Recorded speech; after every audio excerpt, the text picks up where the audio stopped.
Hello and welcome to this video on work. Specifically, we're going to talk about how multiple forces doing work on a system affects that system. Here we have a block sitting on a ramp, looking to slide down it. We've done this problem countless of times before. It's just now we're going to add an extra little twist on it and look at it a slightly different way. It's a steel on steel ramp, so the first thing I want to do is look up my coefficient of frictions and then figure out if it's even going to slide in the first place. Once we figure out whether or not it slides, I want to know how fast it's going at the bottom of the ramp. So first things first, steel on steel. That's a mu static max of 0.74 and a mu k of 0.57. I can use my handy dandy little cheat shortcut to figure out if it moves. And the angle I get from this tells me that anything above a 36.5 degree angle, the block will slide. So once I've established that, yes, it moves. Now I need to talk about how does it move, what is going on. Typically when we've done this, we've set it up as a force problem. We find all the forces, we solve for them, we go about it. But today we're going to take a look at it as a work problem. We're still going to draw in our free body diagram with our normal force pointing up, force gravity pointing straight down, and our frictional force up and to the left, opposing the direction of travel. The main difference here is we're going to look at how it moves, how it goes down the ramp. What is its displacement down the ramp? Which we can find using sine and cosine to figure out what that one side there is, giving us a missing side here of 1.09 meters. Using the work energy theorem, which tells me that the sum of all my work acting on this equals my change in energy. Looking at this free body diagram for a second, force gravity is going to be doing positive work because it's on less than 90 degrees away from my displacement. The normal force is going to do no work because it's perpendicular to my displacement. And the frictional force is going to be doing negative work because it's opposite. Kind of holding that in mind, I don't need to know, for instance, the normal force directly. I'll need to know for my friction, but it will do no work. So instead of including gravity in it or the friction in it, what we're going to do instead is say, what is the change in energy of the block system? Only the block. So all the forces acting on it will be doing work, provided that they would do work. Normal force is excluded because it's in a 90-degree angle, of course. So in other words, the change in the energy of the block is equal to the work done by gravity plus the work done by friction plus the work done by the normal force. Again, we've said this is zero. I'm just listing it for completeness, and they'll equal my change in energy. Well, what type of energy will this block have? There's no springs, there's none of that, so there's not going to be any EEL. Where gravity is a force acting on it, so there's not going to be any EG, or if you prefer to think about it the other way, gravity is not included in the system, so there's not going to be any EG. There's no friction isn't in the system, and we're not including any of the surroundings, so there's not going to be E dissipated. The only energy we're going to have is EK. Should be our EK final minus our EK initial. From here, we can substitute in some equations. Force gravity times D times cosine of the angle between them plus force friction times D times cosine of the angle between them.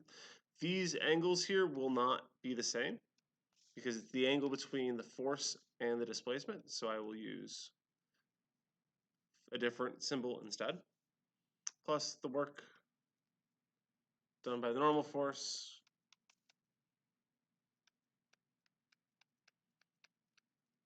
and this one we know is cosine 90, which will make this entire term 0.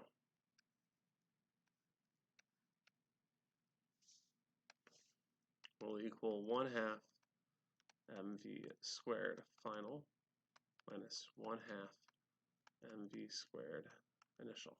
Typically when we did this problem previously, we set it on at the initial velocity 0. We're going to keep that assumption. So also 0. At this point, all we need to do is find our force gravity and our force friction, and we can solve for the velocity. We don't need to go through the entire process of calculating the acceleration side of the equation. Even better, we don't need to break force gravity into components. Force gravity in this case is just m times g. Because we're not worried about the components, we're just worried about what is the force and what is the angle, the component will almost sort itself out. Times d times cosine of the angle. Plus friction is still mu times Fn, which we will need to find force normal and do a little bit of free body work, but that's rote at this point. From here, it's just a simple equation. Instead of having to go through and do many different steps, once we have the forces, we can just plug them in directly. Let's go ahead and write down my symbol of forces in the y direction really quick.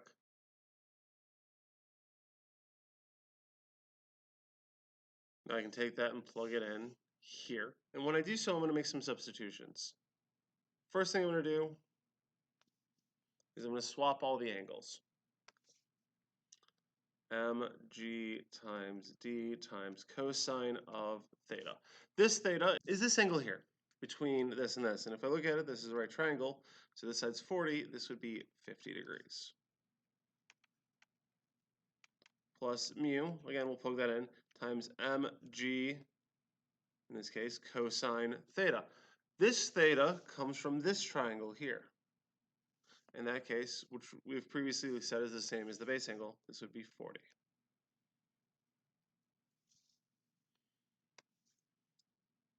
And this term coming from here, times d times cosine of phi, the angle between friction and the displacement, in this case, 180. Almost always friction will be an angle of 180. Not always, but almost always. Enough that in providing something that weird isn't happening, you can probably make that assumption. Goes 1/2 mv final squared.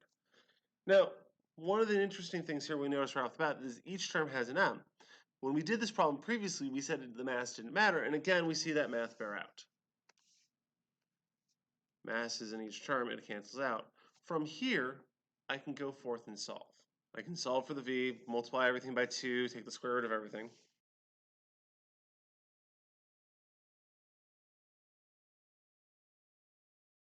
You'll notice I'm still adding at this point.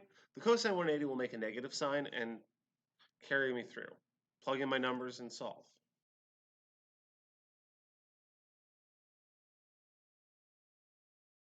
And you should get 3.09 meters per second. The main takeaway here is that you can solve any energy problem either by counting all the energy or by going, okay, let's take a very narrow system and just look at all the forces acting on it. In this case, I looked at just the block and did all the forces. And all you need to do is just add up the work done by all the forces, and you'll get the total change in energy. In this particular case, this represents a problem we've already done before, but it's still manageable. A common question I'll often hear about this is, well, why didn't we just use EG? We could have, honestly. But I wanted to represent how the process would work with multiple different forces as opposed to just one force, because that is the end goal here. But we would see that the amount of work done by gravity is equal to the amount of energy that would have been stored as potential gravitational potential energy. This mg cosine 40 times d term here is effectively mgh, which would give us the value we had originally. Anyways, thanks for watching. Have a good one.